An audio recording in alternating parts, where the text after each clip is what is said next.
Hello दोस्तों, स्वागत है आप सभी का आपके अपनी YouTube channel number 1 online classes पे। आइए आज हम लोग पढ़ते हैं बायोलॉजी को।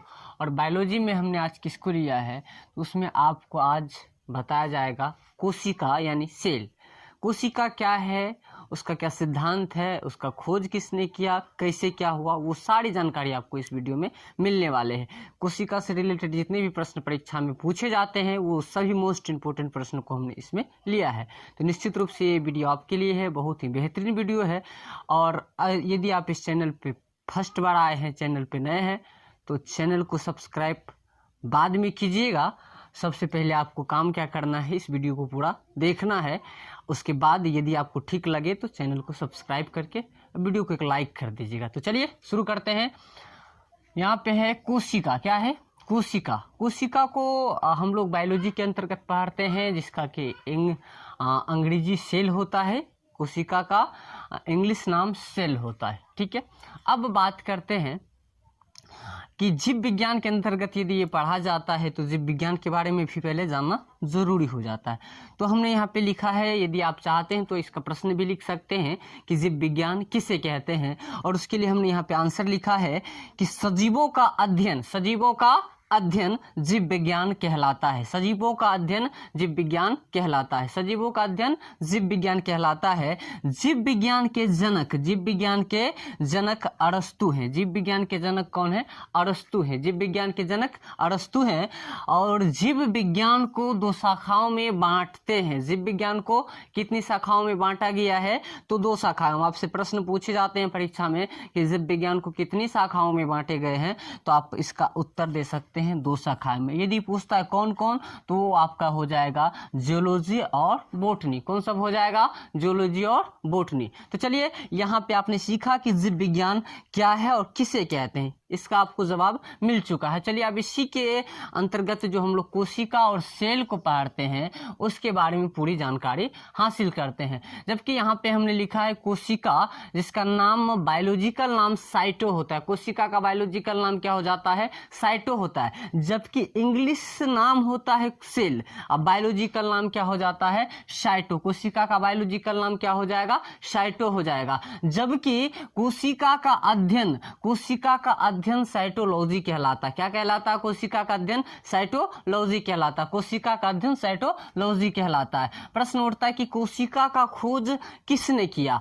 तो यदि हम बताना चाहते हैं तो कोशिका का खोज यानी इसका जो जनक है वो है रॉबर्ट हुक। कौन है इसका जनक? रॉबर्ट हुक है। कोशिका का खोज सर्वप्रथम सबसे पहले रॉबर्ट हुक ने 1665 में की थी। कब की थी? 1665 में। प्रश्न आएगा कि कोशिका का खोज किसने किया, तो होगा रॉबर्ट हुक। और कब किया, तो वो राइट आंसर हो जाएगा आपका 1665 ईस्वी में। चलिए आगे प्रश्न करते हैं कि जीवित कोशिका का खोज।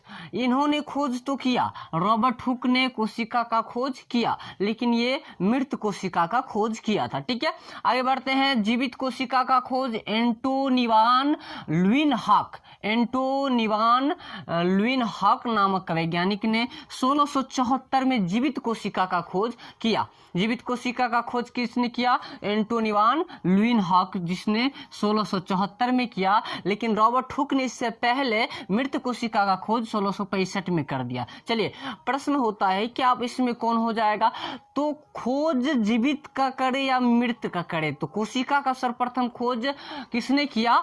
चाहे वो जीवित हो या मृत कोशिका हो, 1665 में रॉबर्ट हुक ने किया। इसीलिए कोशिका का खोज किसने किया? तो रॉबर्ट हुक ने हो जाता। लेकिन जीवित कोशिका का यदि प्रश्न उठता है, प्रश्न पूछता है कि जीवित कोशिका का, तो एंटोनिवान लुइनहॉक ने किया। कब? तो 1674 में। प्रश्न आएगा मृत कोशिका का खोज कब किया गया? तो 1665 ईस्वी में। और जीवित कोशिका का खोज 1674 ईस्वी में किया गया। यहां तक अच्छी तरह से समझ में आ गया होगा आपको।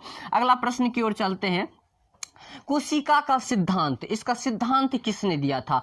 कोशिका का सिद्धांत स्लाइडेन एवं स्वान ने। कोशिका का सिद्धांत स्लाइडेन एवं स्वान नाम का वैज्ञानिक ने कोशिका का सिद्धांत दिया था। आगे बढ़ते हैं। छोटी सब कहता है कि कोशिका, सबसे छोटी कोशिका क्या होता है? सबसे छोटी कोशिका माइकोप्लाज्मा की होती है। पूरी दुनिया में ओवरऑल का यदि बात करते हैं, सबसे छोटी कोशिका किसका हो जाएगा? माइकोप्लाज्मा। सबसे छोटी कोशिका कोशिका माइकोप्लाज्मा की होती है। जबकि सबसे बड़ी कोशिका का बात आता है तो वो हो जाएगा शुतुरमुर्ग का अंडा। क्या हो जाएगा? शुतुरमुर्ग का अंडा। सबसे बड़ी कोशिका की यदि हम चर्चा करते हैं तो वो राइट आंसर हो जाएगा शुतुरमुर्ग का अंडा। चलिए आगे बढ़ते हैं।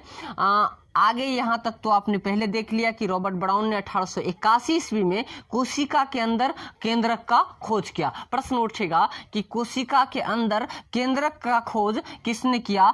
तो वो हो जाएगा रॉबर्ट ब्राउन। रॉबर्ट ब्राउन इसने कब किया है? तो 1881 में किया है। 1881 ईस्वी में कोशिका के अंदर केंद्रक का खोज किया।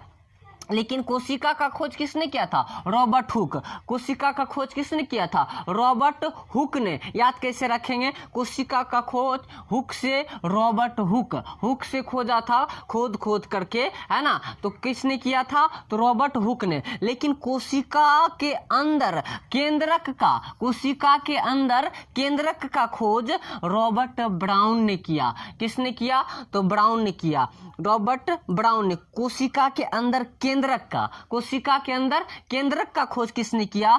तो रॉबर्ट ब्राउन ने 1881 ईस्वी में कोशिका के अंदर केंद्रक का खोज किया। चलिए आगे बढ़ जाते हैं। अब ये जो था यहाँ पे छोटी और बड़ी, ये तो पूरी दुनिया का था। लेकिन जब प्रश्न उठता है, जब अलग करके प्रश्न पूछा जाता है कि मानव में सबसे छोटी कोशिका क्या होता है, तो वो हो जाएगा, मानव में सबसे छोटी कोशिका हो जाता है मेल का स्पर्म। क्या हो जाता है? मेल का स्पर्म। जबकि मानव में सबसे बड़ी कोशिका का यदि बात करते हैं तो वो हो जाएगा, मानव में सबसे बड़ी कोशिका का यदि बात करते हैं तो वो हो जाएगा फीमेल का अंडाणु। क्या हो जाएगा? फीमेल का अंडाणु। अगला प्रश्न है हमारा कि मानव में लंबी न्यूरॉन की कोशिका होती है। सबसे लंबी कोशिका क्या होता है? न्यूरॉन की कोशिका होती है। लंबी कोशिका न्यूरॉन की। ठीक है, अगला प्रश्न की ओर चलते हैं। कोशिका विभाजन रहित, वो न्यूरॉन की कोशिका क्या होता है? विभाजन रहित होता है, विभाजन नहीं होता है, जो कि मस्तिष्क में पाए जाते हैं। कहाँ पाए जाते हैं? मस्तिष्क में पाए जाते हैं। इसमें और इस कहानी को डिटेल से अगले पार्टों में हम लोग सीखेंगे कि न्यूरॉन की कोशिका मस्तिष्क में पाई जाती है। और थोड़ा मोड़ा के लिए आप यहाँ पे जान लीजिए, इसीलिए मस्तिष्क में चोट लगने के बाद क्या होता है कि आदमी का वो कोशिका विभाजन सही से नहीं हो पाता है, और जिस कारण से क्या हो जाता है, आदमी का शीघ्र ही मृत्यु हो जाता है। ठीक है, न्यूरॉन की कोशिका मस्तिष्क में पाई जाती है, जिसमें कि कोशिका का विभाजन कम होता, नहीं के बराबर होता। चलते हैं आगे। सबसे तेजी से विभाजन, कोशिका का विभाजन सबसे तेजी से कहाँ पे होता है?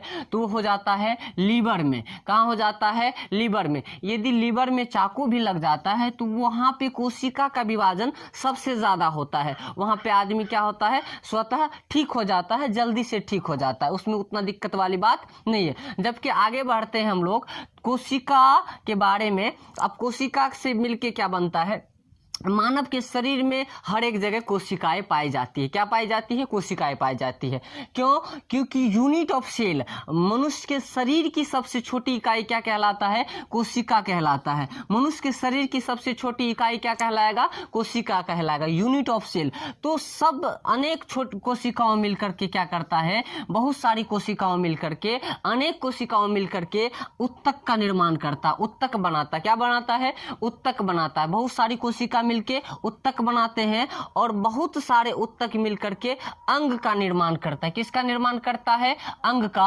और बहुत सारे अंग मिलकर के शरीर का निर्माण करता है, जैसे हाथ पैर, है ना।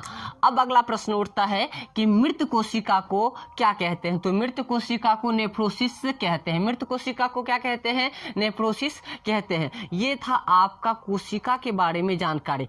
अब ये हमारा कोशिका के लिए यानी बायोलॉजी के लिए पार्ट यदि हम कहते हैं तो ये बन रहा है आपका पार्ट 1। क्या बन रहा है? पार्ट 1, वीडियो का पार्ट 1 बन रहा है। ठीक है, जिसमें आपने कोशिका के बारे में सीखा। आप इसका स्क्रीनशॉट भी ले सकते हैं। अब जानिए, अब क्या जानना है कि इससे आगे की कहानी और भी बेहतरीन ढंग से यदि आप सीखना चाहते हैं, यदि आपको अच्छा लगता है, इसका पार्ट 2 देखना चाहते हैं और चैनल पर नए हैं तो चैनल को सब्सक्राइब कीजिएगा, ताकि इसका पार्ट 2 भी आपको देखने के लिए मिले। और ऑल नोटिफिकेशन में रखिएगा, ताकि आपको जैसे ही इसका पार्ट 2 लोड हो, आपको इसका वीडियो सबसे पहले आप तक पहुंचेगा। तो निश्चित रूप से हमें आशा है कि आपको अच्छी तरह से समझ में आ गया होगा। और यदि समझ में आता है तो वीडियो को लाइक कर दीजिए। तब तक के लिए मिलते हैं अगले वीडियो में, तब तक के लिए जय हिंद।